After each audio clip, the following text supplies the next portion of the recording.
For this framework, we would like to highlight 4 principles that should be embedded in this legislative framework.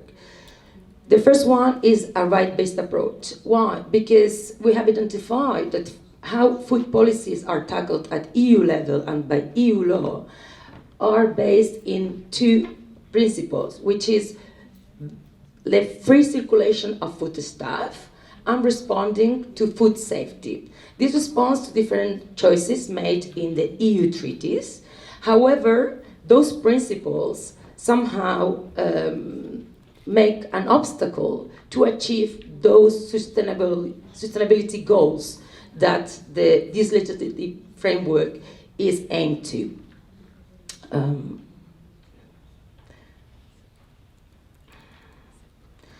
So for that, we would like to recommend to the European Commission to look at food as a human right, and because its normative content will guide the development of these provisions of the legislation.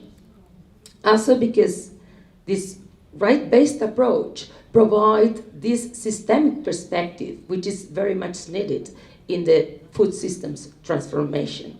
Because considering food as a human right is understanding it as a life enabler connected to local and ecological conditions, which brings together the well-being of people with the well-being of the planet.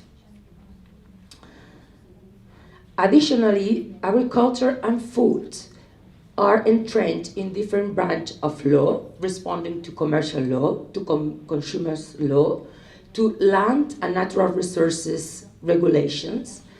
So there is a huge diversity of different legislations affecting agriculture and food.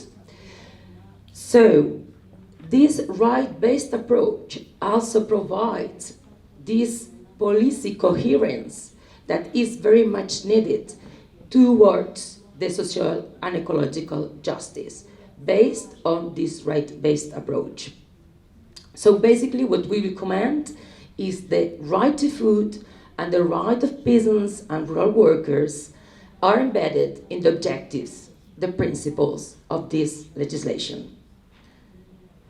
Second recommendation is about governance, participatory and democratic public food governance, because we identify that in food system there is a deficit in democratic governance, it is fragmented, and it also entails a consumers-based approach.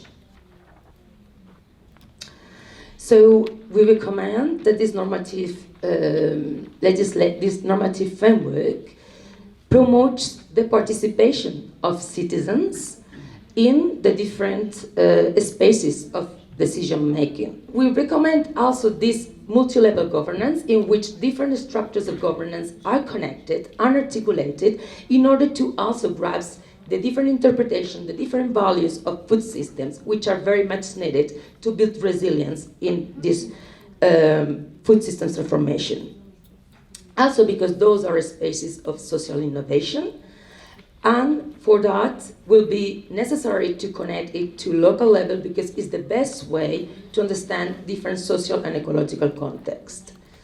The third recommendation is about accountability, and also this legislation could draw upon the right-based approach, because in this sense,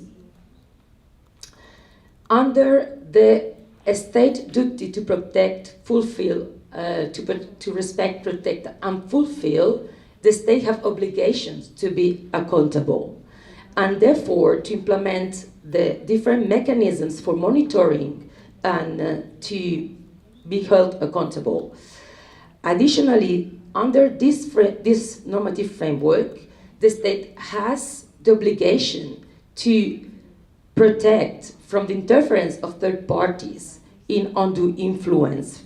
We see more and more a global trend of corporate capture of different governance structures, and this is necessary to implement accountability mechanisms to make sure that there is not this influence in decision making and in setting the political agenda. I'm sorry, I'll have to cut you here so that we can... Okay.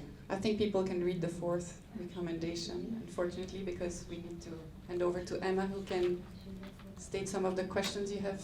I just shared. would like to finish in saying that it's important that for the sustainability perspective goals, also it's considered this rice-based approach because it's one of the dimensions of the right to food. So the right to food provides like the content and the instruments to really operationalize the different policy goals and objectives of this legislation. Thanks a lot, and sorry for the time.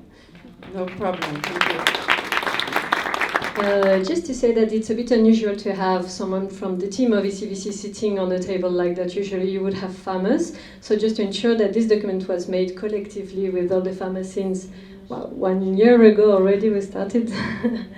And I'm here in representation to them, but several of us are also in the room and several could not come at all. So we have three questions for Madame Alice Pignaca, who is representing DG Santé today.